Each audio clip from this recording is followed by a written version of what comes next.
Hi friends, இன்றைக்கி simple and ஹெல்த்தியான அடை எப்படி பண்ணலான்னு பார்க்கலாம். வாங்க வீடியோக்குள்ளே போகலாம்.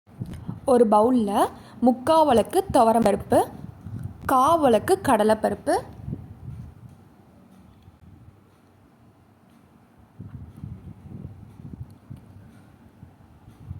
இது கூட கொஞ்சமாக பாசிப்பருப்பு, 1 ஸ்பூன் உளுந்தம்பருப்பு சேர்த்துக்கலாம். இப்போது இது எல்லாத்தையும் சேர்த்து 2 மணி நேரம் ஊற வச்சு எடுத்துக்கலாம். இன்னொரு பவுலில் 1 வழக்கு இட்லி அரிசி சேர்த்துருக்கேன். இதையும் 2 மணி நேரம் போல் ஊற வச்சு எடுத்துக்கலாம். ஒரு ஜாரில் 15 வரமிளகா உங்கள் காரத்துக்கு தகுந்த மாதிரி சேர்த்துக்கோங்க. இது கூட கொஞ்சமாக சோம்பு,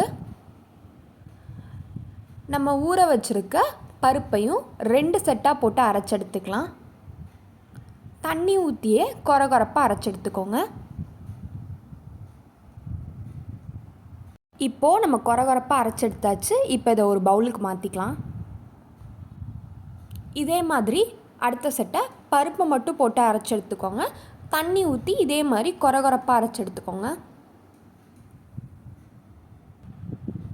இப்போது நம்ம பருப்பையும் அரைச்சி எடுத்தாச்சு. இப்போ அதே இது கூட சேர்த்துடலாம். அதே ஜாரில் நம்ம ஊற வச்சுருக்க அரிசியையும் போட்டு ஒரு 1/2 டம்ளர் தண்ணி ஊற்றி அதே மாதிரி கொரகொரப்பாக அரைச்சிக்கோங்க.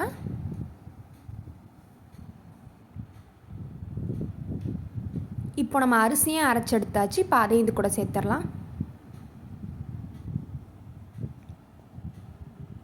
இப்போ இது கூட தேவையான அளவு உப்பு சேர்த்துக்கலாம். கொஞ்சமாக மஞ்சள்தூள் சேர்த்துக்கோங்க.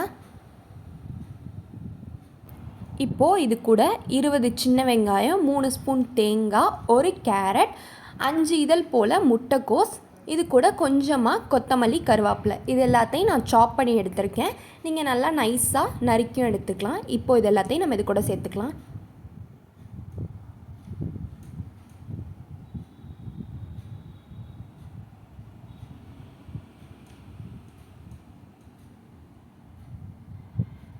இப்போது இது எல்லாத்தையும் நம்ம சேர்த்தாச்சு.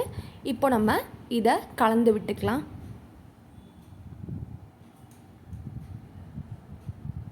தண்ணி ஊற்றியே மிக்ஸ் பண்ணிக்கோங்க.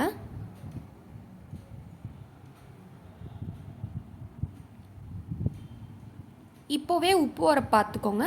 உரப்பத்தலை அப்படின்னா தனி மிளகாய் தூள் நீங்கள் சேர்த்துக்கலாம்.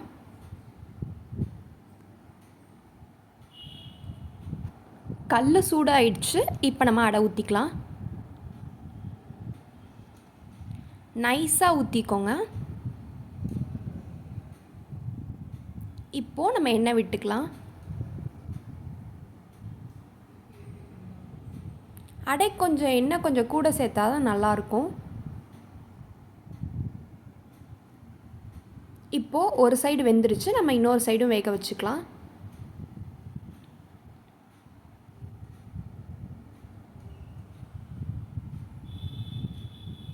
இப்போது 2 பக்கமும் நல்லா வெந்துருச்சு. நம்ம வெளில எடுத்துக்கலாம்.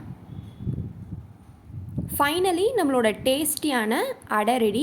இதுக்கு காம்பினேஷனாக தேங்காய் சட்னி, பொடி, அவியல் எல்லாமே செம்ம டேஸ்ட்டாக இருக்கும். இந்த வீடியோ உங்களுக்கு பிடிச்சிருந்துச்சுன்னா லைக் பண்ணுங்கள், கமெண்ட் பண்ணுங்கள், ஷேர் பண்ணுங்கள். மறக்காமல் நம்ம சேனலை சப்ஸ்கிரைப் பண்ணுங்கள்.